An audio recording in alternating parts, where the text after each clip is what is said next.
congratulations on your Olympic qualifications. Thank you. Thank you so much. Yeah, so this is gonna be your first Olympics. You're making your Olympic debut at Paris. So what do you feel about it? Like, what were your thoughts when you got to know that yes, I've made it over there? I think I was very, very shocked. I was very happy. I think even though we knew there was still about 3 to 4 tournaments that were still left for qualifications, but we had quite a lot of points. We somewhere knew that we had already qualified, but I was telling everyone, no, no, no, let's just wait till the last day until I don't see it in the news. I don't want to believe it. I don't want to say anything. And the day it happened, we were playing a match in China. We had a match that very day, and we got to know in the morning that we were selected. I think Didi and I shared like the biggest hug possible, and we are very happy because we got to know from our coach. He had messaged us on our group that we had qualified. So it's very nice. I'm very, very happy, nervous, a lot of mixed emotions, but more than anything, I'm very grateful and very, very happy and very excited to be there. That's nice. You and Ashwini Ponappa's partnership, and it was very recent, and so you can just tell me about your partnership because I know it happened over food. So could you just take me over how it happened and everything around it? I think it happened somewhere around December 2022, December Jan. Uh, I think Didi had also just um, broken up from a partnership, and even I wasn't having a partner. And a lot of the coaches were, telling her constantly that, you should play with Tanisha, you guys might be a good pair. But I feel like it was very important that we both mutually wanted to play with each other rather than it being forced. So I think one day we decided to go for food on a lunch date. So we went for lunch and we spoke this over lunch, and we decided that it would be great to play doubles together because I feel like our styles sync a lot since I'm more of a mixed player, so I like handling the net a lot. And she being a great backcourt player, it I think complements very well. So I clearly remember her saying, let's just give it our best shot, and who knows, we might make it to the Olympics. And we did. Yeah, So and then it happened. and it did. Yeah. So it was fab, and it's been a roller coaster of a journey, but there has been so much learning, and there is so much that has happened, but it has brought both of us together so much. We have better communication, better understanding, a much better bond, and I feel like all of these little things really add up to our partnership now. Oh, that's nice. I mean, the fact that you said it happens over food, I think coffee day or tagline a lot can happen over coffee. Just literally sums up for you both. You mentioned a valid point about communication. So when you joined in, Ashwini was already a very senior player. So how did you manage your communication as a young player with her, her being already in that position? So how was your beginning days with her initially? I think I've always idolized her. She's always been one of like my role models ever since I was a little girl, and the fact that I was getting an opportunity to play with her itself was a big wow for me. I had made up my mind that I'm going to play and grab every opportunity possible, learn as much as I can from her. That was my biggest goal from the partnership, is to learn whatever I can from her. So I think she never made me ever feel like I'm a junior person or I'm someone small. She's always treated me as equal as her, and I keep telling everyone that I consider her like my elder sister. She's been there like a backbone, she's always been there to pick me up she's always there to motivate me, boost me, and she always has such a positive aura that I think anyone around her will also just adapt to her aura.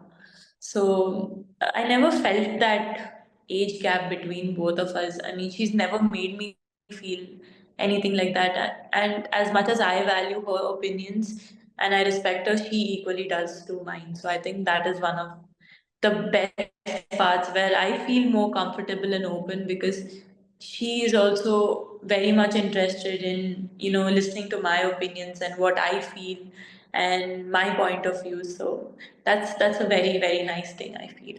Oh, I mean, that's great to hear. It's more like you both complementing each other. Tanisha, I would like you to take back a little behind, like, like a time machine sort of. And I'll just start with the fact that you picked up the sport by seeing your father or from your father, right? So, Mhm. what was his reaction when he realized that you have qualified for the Olympics? Like, I think he was on some cloud nine.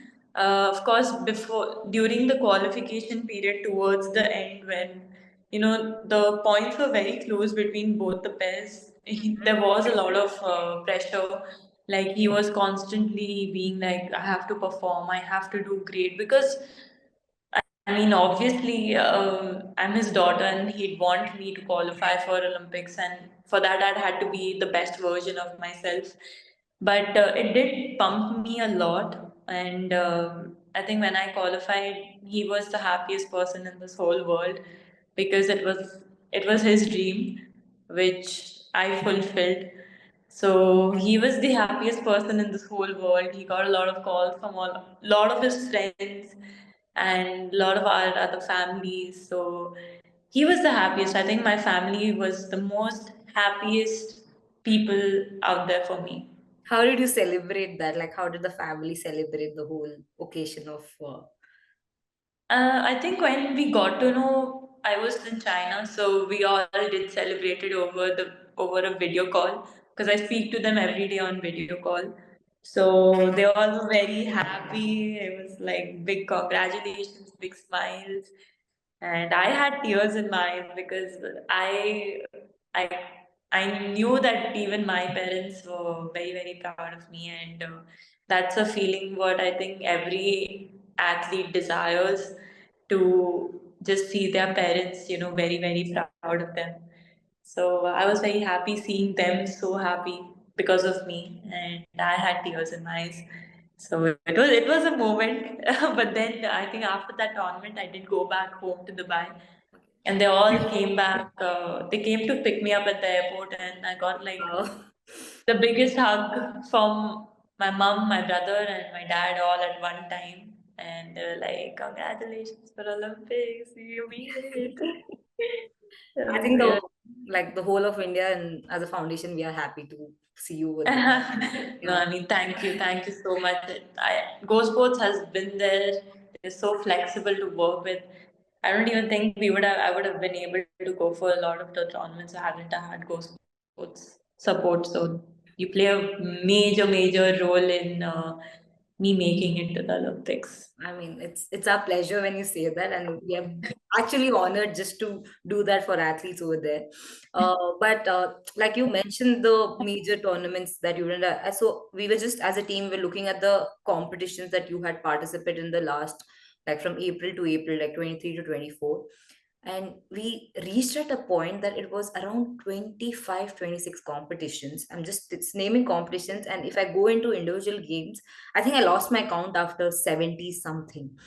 So Yeah. yeah, what is your motivation? Because as a badminton player, it since how the game has been so demanding and challenging over the time which we have seen. So what is your motivation to just continue doing this? Because I don't think 25 games competitions is a very easy thing. I mean, of course, it was the Olympic qualification year. So I think everyone who participated in this qualification year played as many number of tournaments possible because each and every tournament holds a lot of points. And in fact, we still did miss out on a lot of the tournaments. I mean, a couple of tournaments because in between I had an ab injury where I was out for 6 weeks and I missed about three major tournaments. And probably had I played that, I would have had a better point. I mean, better points than I had right now. But anyways, but I don't think if it was the qualification year, we would have played so many tournaments. But since it being the qualification year, we had to play. We didn't have any option. We had to play. So my goal was initially I didn't even think of Olympics, to be honest, but because we weren't even in the race. I think after a couple of tournaments, when we did win small little tournaments, I think our coach was the one who told us that, you know what, you guys are in the race, keep working hard, keep pushing, and you guys might have a high chance of probably even qualifying for the Olympics. So that's when I was like, okay, we are in the race. Okay. But I never really had the pressure of I need to make it to Olympics. I was always like, I need to just give my best, enjoy each and every tournament, play because I love badminton, and learn new things from my partnership. That was always my goal, and I think eventually being the best version of myself in all of these aspects, Olympics also came in. So yeah. That's very nice to hear because, like, being in the Olympic year and you saying that Olympic was not my goal and it just happened with you being participated and the probably the coach's epiphany of realizing that you know what we can make it to the Olympics. So yeah, that's too great. Like when you say it now. Yeah, because I don't think anyone would have even dreamt of us qualifying because we were nowhere even in the picture. We were like a scratch pair who just started off in some tournaments. Like I don't think if anyone would have, there would have not been a single person in the world would have put a bet on us that we would have made it. I don't think anyone, but the fact that we did was pretty great. I mean, it's a story to be said. So yeah. Absolutely. Okay. So you were talking about your game, and you mentioned that Ashwini has been like a great back player, and since you have been participated in both mixed and women doubles, and you've had your own share of playing near the net and at the back of the court. So how do you adapt to both the places when while playing different events or such things? Like, what is your mindset when you play near the net and just play at back of the court? I think so. My game style in both the matches are very similar. So in mixed also, in fact I cover more lesser in mixed where I'm only near the net. In women's double still there's a lot of rotation and a lot of anticipation that happens. But it's pretty much almost the same style. So I'm pretty much very comfortable because it's something that's like a habit because I do it here, it automatically comes here. So I don't feel like it's much of an issue because I feel like it's the same style. And Didi being a backcourt player, she enjoys me being in front so she can take charge at the back. And I love her being at the back because I just need someone to create for me and I will finish. So it works well. Okay, that's nice. Since you've spoken about Didi, I just like if you have to like name your partnership in a movie style or probably a dialogue, what would you call it as? Like, what according to you would be the perfect title for your partnership? Um, I'd say the Warriors. Oh, the underdogs. The underdogs. Considering this year is what you're saying. Yeah, the underdogs. I mean, we call ourselves the underdogs. We keep telling each other, and before every tournament, you know what? We are the underdogs. We have to do. We'll go silently, and we'll do the work. So does Don't it worry. like take the pressure off you when you say you're the underdogs, or like is there a particular reason why you call yourself as underdogs? Like because there I might think be such situations where athletes tell them it's fine, like you know what, let's just go. It helps them I ease mean, down the pressure. So we like being the underdogs. I mean, we've never been like we want all the attention, or we like being and working together and figuring out new things. So I think even though we've qualified for the Olympics or in all of the tournaments, we've always accepted the fact that, yeah, there are really, really good players, even from whichever country. I think the fact that they made it to the tournament itself is like, they all are good players, and we cannot underestimate anyone, and we cannot be overconfident at any time, be it whoever. So we like being the underdogs, accepting the fact that, there are a lot of good players, and it is going to be a challenge. It is going to be difficult. But at the same time, we believe in ourselves. We have confidence that, yeah, we've also worked very hard for this. And we are not going to be easy opponents. You guys are going to have to fight us to actually win the tournament. So it's not something like we are the best. I mean, we are not, I wouldn't say we are the best, but yeah, we are there to fight, and we are there to give it everything, and it won't be easy to get through us. I mean, I think you pretty much summed up how India has been moving away in other sports. Like, we are going to be there for the fight. We're just not going to be there as a representation, but we're going to give you the fight so that, yeah, Absolutely, absolutely. India is not going to be easy. yeah. India is going to be very tough to get through. I mean, yeah, you completely summed that up. Uh, if, I mean, we know how you are on the court and everything. So, what does your off-court day look like? What does Tanisha Crasto love doing when she's not training and everything? I think I don't get time to spend with my family and my friends because we are training for about like 9 hours a day.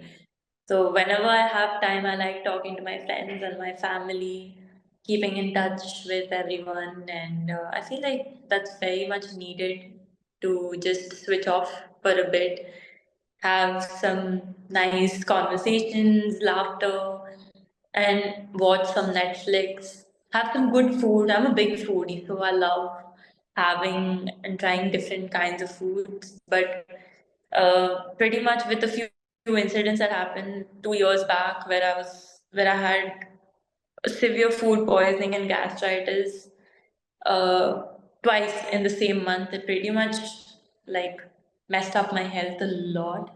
So since then, I'm very scared to try new foods, but I still do little bit.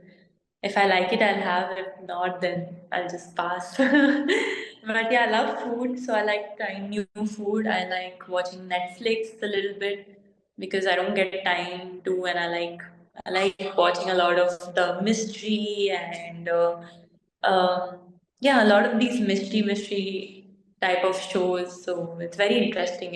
It gets all of my focus in. So I like doing that, and I love shopping a lot. That's like a stress buster to me. So I go out with my roommate or my friends, and we go for shopping, and we have a good time. Okay, so first thing when you mentioned about Netflix, so which is the current show that you have binged on and you absolutely loved it? Um, Nothing as such, but I did watch the movie of Article 370, and Yummy I got the mean, it was very, very interesting knowing so much about India. if not at home or being with your friends or shopping or training, like what do you like to do otherwise? What are your hobbies and interests? I think I like to sleep. Like what? because, because we train so much. We Uh, train so much and we're so exhausted that I feel like it's a blessing that we get like little naps and a lot of sleep.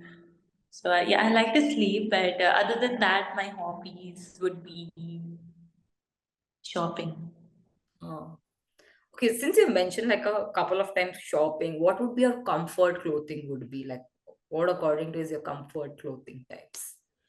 I love I like hoodies. So usually if anyone sees me, usually 365 days I like having sleeves that come up till here.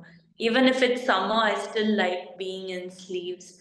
So I like full sleeves hoodies and I like those maxi dresses, the long ones. I think they suit me a lot rather than the short ones. I don't like the short ones. So I like buying long dresses. It really suits me and my personality. Nice. Do you have any particular brands that you shop from, or it's just random? I like H&M, I like Zara, but most of the time it's random. I feel like whatever I like, if I really like it, then I'll just pick it up. I don't. It really doesn't matter from where it is. If I like it, I'll just pick it up. That's nice. Do you have any sport in mind that you would love to watch, like when you're at there, if you have the time and probably between your events, if I you love watching athletics. I mean, I've always looked up to Usain Bolt. I mean, his story is always very inspirational. So I really like athletics a lot. So I'd probably watch athletics if I could. So one last question is, so the core theme or the core messaging of the this time Olympics is, games wide open. So what would be your one message to the athletes who will be competing over there, or to your competitors for the event? What would you say that it's games wide open? I think I'd say that don't underestimate Team India. We are coming in very, very strong, and we all are going to be great warriors out there. We're going to fight till the end. And to everyone who's participating, have fun, enjoy the moment, enjoy the pressure, and live in the moment. I think you should. It's very important to live in the moment. Yeah. So work hard, have fun, and enjoy the matches. And thank you so much for your time.